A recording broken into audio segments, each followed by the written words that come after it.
Welcome to this week's Okay at Work with myself, Sarah Sawyer, my colleague, Russell Berger, both attorneys at Offit Kurman. And today we are talking about litigation. Going to court is something that I think most folks hope to avoid. Maybe some people enjoy, but that's a special breed of person, I think. But litigation can be a real challenge and something that often we talk about on here, ways to avoid litigation, ways to try to do things up front so that there's not conflict. Because if you're in litigation, that usually means that you're in conflict in some way with someone to get there. There's a lot of different types of litigation that business owners can get involved in. What are some types of litigation that business owners face, Russell? Yeah, and this is important because what the terrain you're having this fight on matters, and it matters for strategy and cost expectations and potential returns, and that can really make a difference. The traditional one party sues another in court litigation, the baseline. But then you've got things, particularly in a commercial setting, where you've got commercial arbitration, where it may look like that, but with an arbitrator deciding at the end instead of a jury. But it could also be a streamlined process. You could get there a lot faster. And maybe that's sometimes advantageous, sometimes disadvantageous. There's differences between arbitrators and judge trials and jury trials.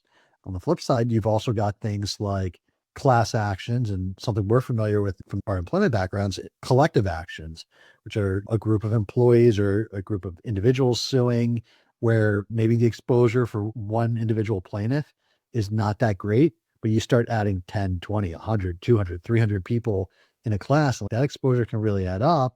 And there's a whole set of strategies and tactics to defend against class cases. Similarly, there's also a distinction between the types of remedies.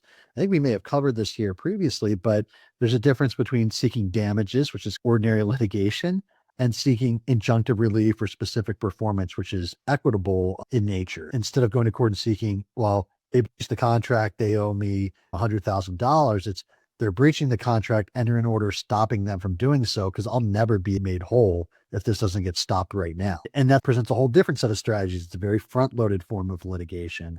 So there's all sorts of different types of litigation out there.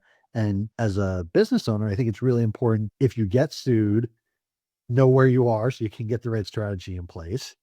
Before you get sued, figure out if there's a preferable forum to be litigating in, and take steps to put agreements in place to steer that if there's ever a problem in the future. Along those same lines, with employees too, is there an employment agreement I want to put in place that best protects me and hedges some of this risk? And then lastly, the flip side, and I think we've talked about this as well before, if you find yourself being the plaintiff a lot of the times because you're engaged in collection efforts, what does that look like? What's your best path to efficient recoveries? And making sure where you can, you build that into the process as well. Yeah. And as is a parent, just going through this laundry list and only really scratching the surface as it relates to different types of litigation, is that obviously litigation can be really challenging. And it's part of the reason that it's hard sometimes for people to engage in litigation. You want to try to prevent those conflicts where you can.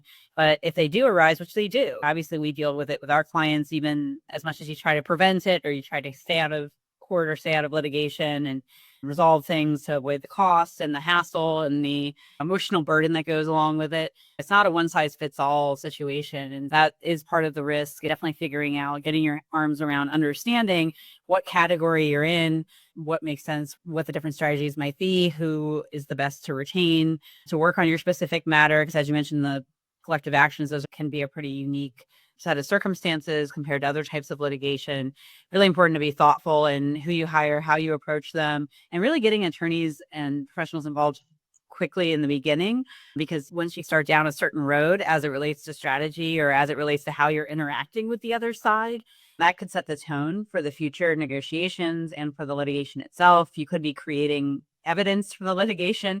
So we definitely have no shortage of dealing with that with clients where folks are hoping to resolve these things themselves pre-litigation, which is an understandable thought to have given the scariness around litigation and the complexities. But definitely good to engage someone early, just because all of those early communications can really have an impact on the overall strategy, depending on the type of litigation. Yeah, absolutely. Well, thanks, Russell. We'll see you next time. Thanks, Sarah.